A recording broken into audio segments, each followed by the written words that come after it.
Hi everyone, welcome to my YouTube channel Ganga Telugu channel. ఈరోజు ఈ వీడియోలో టమాటా మునక్కాయ కర్రీని ఈజీగా ఎలా ప్రిపేర్ చేసుకోవాలో చూపించబోతున్నానండి. మీరు కూడా ఒకసారి ఈ ప్రాసెస్లో ట్రై చేసి చూడండి, చాలా బాగుంటుంది.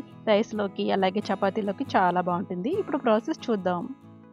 టమాటాలు పావు కేజీ, ఉల్లిపాయ ఒకటి, మునక్కాయలు 3 మునక్కాయలు తీసుకున్నాను. వీటన్నిటిని శుభ్రంగా వాష్ చేసుకొని టమాటాలని ఉల్లిపాయలని చిన్నగా కట్ చేసుకోవాలి. మునక్కాయల్ని ఈ విధంగా వీడియోలో చూపించిన విధంగా కట్ చేసుకొని పక్కన పెట్టుకోవాలి.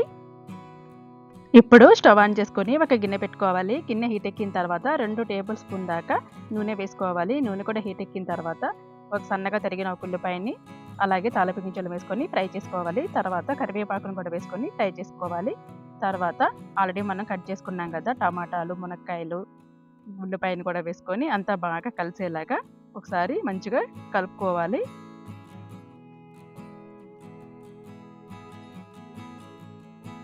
ఇప్పుడు కొంచెం పసుపు వేసుకోవాలి. తర్వాత రుచికి సరిపడినంత ఉప్పు వేసుకోవాలి. 1 స్పూన్ దాకా కారం కూడా వేసుకొని అన్నీ బాగా మంచిగా కలిసేలాగా కలుపుకోవాలి. సిమ్లో పెట్టుకొని మంచిగా కలుపుకోవాలి. ఇప్పుడు మూత పెట్టుకొని మగ్గించుకుందాం. ఇప్పుడు ఒకసారి చూద్దాం. చూడండి వాటర్ కూడా బాగా వచ్చినాయి. అంటే మనకి టమాటాలు బాగా మగ్గి వాటర్ కూడా వచ్చింది. ఇప్పుడు మనకి గ్రేవీ కోసం కొంచెం వాటర్ పోసుకొని మరలా మూత పెట్టుకొని మనం మగ్గించుకుందాం. ఇప్పుడు మనం మసాలా ప్రిపేర్ చేసుకుందాం. ఒక ప్లేట్ తీసుకొని అందులోకి 1 టేబుల్ స్పూన్ ధనియాలు, చిన్న చెక్క, ఒక 5-6 మొగ్గలు వేసుకొని మంచిగా ఫ్రై చేసుకోవాలి. ఇప్పుడు కొంచెం జీలకర్ర కూడా వేసుకొని ఒకసారి కలుపుకొని స్టవ్ ఆఫ్ చేసుకోవాలి. ఇప్పుడు వీటిని మనం చల్లార్చుకోవాలి. ఇప్పుడు ఒక మిక్సీ జార్ తీసుకొని ఇందులోకి చిన్న అల్లం ముక్క వేసుకోవాలి. కొంచెం ఎండు కొబ్బరిని కూడా వేసుకోవాలి.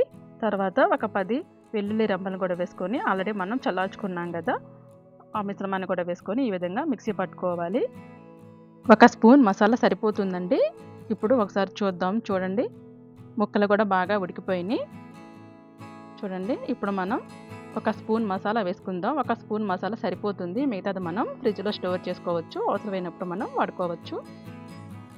ఒకసారి మంచిగా కలుపుకొని మూత పెట్టుకొని 1 నిమిషం పాటు మగ్గించుకుందాం. ఇప్పుడు ఒకసారి చూడండి మన టమాటా మునక్కాయ కూర రెడీ అయిపోయింది. చూడండి బాగా ఉడికింది. ఇప్పుడు స్టవ్ ఆఫ్ చేస్తున్నాను. అంతేనండి, చాలా ఈజీగా టమాటా మునక్కాయ కూరని ప్రిపేర్ చేసుకోవచ్చు. చాలా బాగుంటుంది. ఇది మనకి రైస్లోకి బాగుంటుంది, అలాగే చపాతీలో కూడా చాలా బాగుంటుంది. ఈ విధంగా ఒకసారి మీరు కూడా ట్రై చేసి చూడండి. మీకు కనుక మా వీడియో నచ్చినట్లయితే ప్లీజ్ లైక్ చేయండి, షేర్ చేయండి, సబ్స్క్రైబ్ చేయండి. Thanks for watching. మరొక మంచి వీడియోతో మళ్ళీ కలుద్దాం.